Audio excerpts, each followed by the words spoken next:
ایک آیت بتاتا ہوں، سلام علی نوح فی العالمین، قرآن پاک کی چھوٹی سی مبارک آیت ہے. کیا ہے؟ سلام علی نوح فی العالمین. یہ اتنی طاقتور آیت ہے کہ اس آیت کے پڑھنے والے پہ سانپ، بچھو، کتا، درندہ، چیتا، شیر، بھیڑیا، بھیڑ، وہ زہریلا اثر نہیں کرتا، اور اثر ہو تو فوراً اثر ختم ہو جاتا ہے.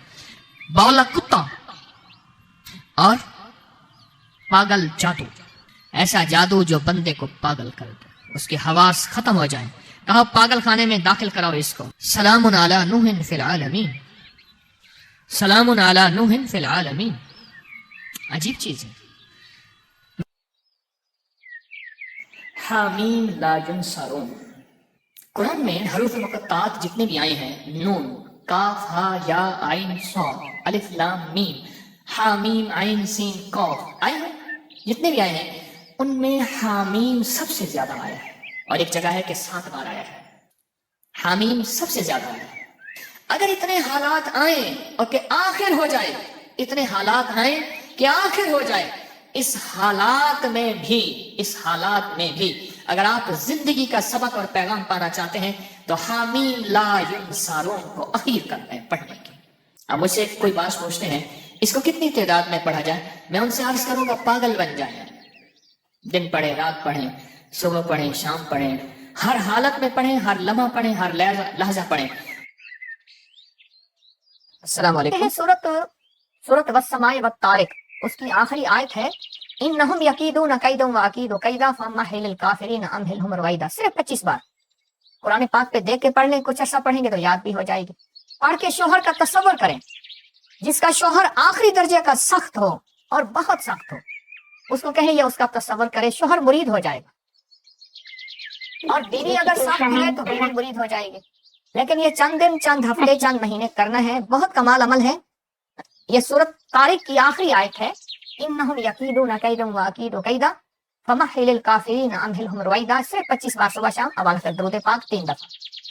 میری والدہ محترمہ گزشتہ 22 سال سے مسلسل پریشانیوں میں تھی.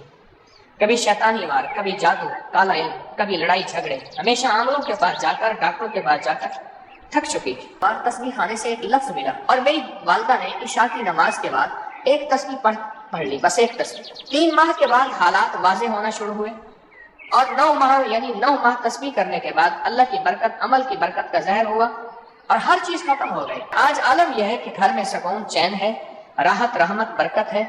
اب آپ پوچھیں گے وہ کون سی تسبیح؟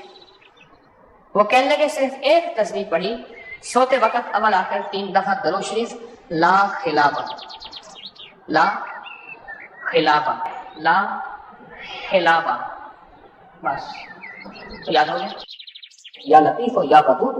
جتنا دل میں اتر جائیں گے نا، اتنا اس کی تاثیر، اس کا کمال اور اس کی کیفیت اور اس کا اثر ہماری زندگی میں اتنا کھل جائے. اس کی ایک پھونک وہ ہوگی جو آتش نمرود کی آگ کو بجھا کے رکھ دے. اس کا یقین اتنا ہو کہ وہ حرف جو قرآن میں آئے ہیں، اس کا یقین اتنا ہو کہ وہ بول جو اللہ کے حبیب کے فرمان حدیث میں آئے ہیں، اور اس کا یقین اتنا ہو کہ یہ وہ الفاظ ہیں جو سارے اولیاء نے پڑھے، ان کو ولایت انہی لفظوں سے ملی، ان کو بزرگی انہی حرفوں سے ملی، ان کو کلندریت انہی بولوں سے ملی، ان کو رب کا تعلق، اس کے حبیب کا عشق انہی الفاظ سے ملا. تو یا لطیف و یا ودود کو ایک تسبیح سے بس. کسی بھی وقت اگر کسی نماز کے بعد ہو، پاکوزو ہو، ایک جگہ ہو، اچھی بات ہے. آپ کہیں مجبوری ہے، آپ کسی بھی وقت ایک تسبیح یا لطیف و یا ودود کی